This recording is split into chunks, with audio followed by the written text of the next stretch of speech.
नमस्कार मित्रों, वैदिक हिंदू व्याख्यानमाला में आपका पुनः स्वागत है।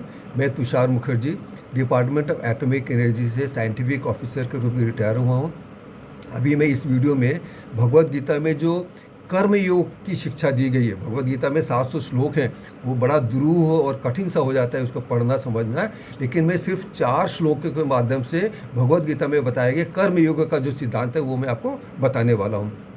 पहला श्लोक है, कर्मण्येवाधिकारस्ते माँ फलेषु कदाचन माँ कर्मफल हेतुर्भु माते संगस्त्व कर्मणि। अभी ये श्लोक तो मैंने बता दी, ये बड़ा प्रसिद्ध श्लोक है, सबने सुना है, लेकिन इसका अर्थ आसान नहीं है, समझ में नहीं आता। क्यों? क्योंकि इसमें संधि है। अभी मैं इस श्लोक को संधि विच्छेद करके बताता हूँ और आगे भी जो श्लोक होंगे वो सब मैं संधि विच्छेद करके बताऊँगा।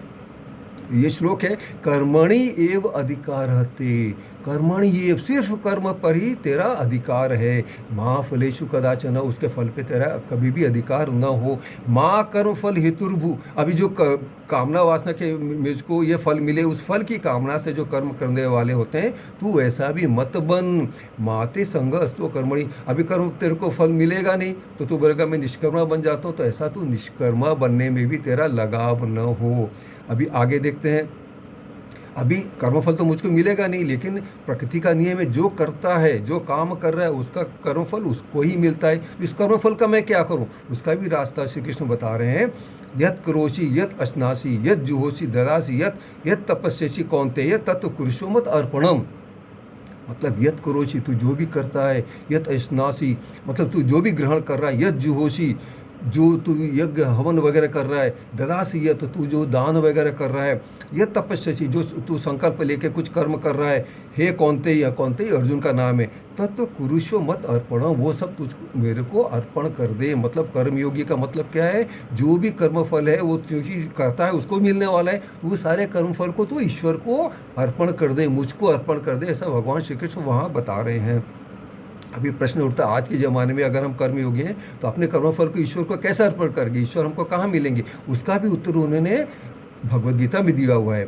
एक श्लोक है, मम एव अंशः जीवलोके जीवभूतः सनातन मनः षष्ठानि इंद्रियाणि प्रकृति स्थानी कर्षति।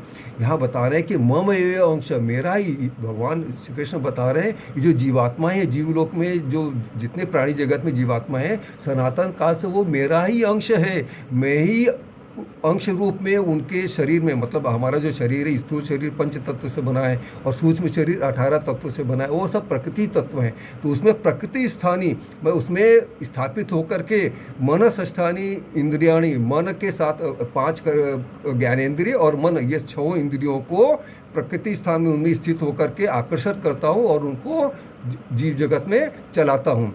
तो इसमें बता रहे भगवान की जो जो जितने प्राणी जगत में ये जो जीवात्मा है, प्राणी जगत की जितनी जीवात्माएं हैं, वो अंश रूप में ईश्वर का ही भाग है, ईश्वर के ही अंश है। मम एव अंश जीवलोके जीवभूत सनातन। इसलिए जो हमारे कर्मफल हम ईश्वर को अर्पण करना चाहते हैं, वो जीव जगत को अर्पण कर सकते हैं ना।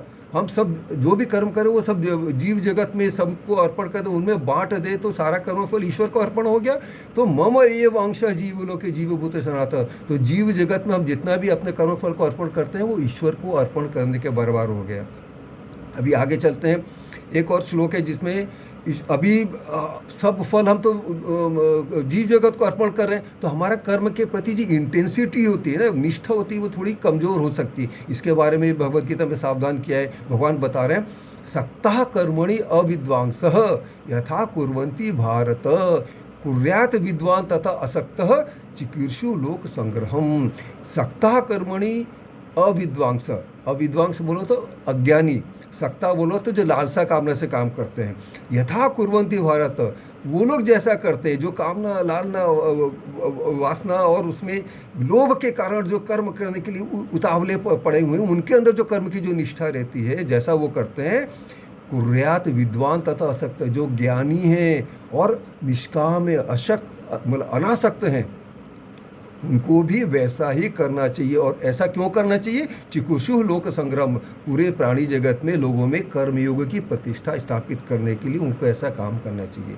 तो अभी हमने देखा भगवत गीता में बता रहे कर्मयोग के बारे में, जो भगवान बता रहे हैं कि पहला तो है तू सिर्फ कर्म कर, फल के लिए तू अभिलाषा मत कर। वो और उस तो फल का क्या करेंगे?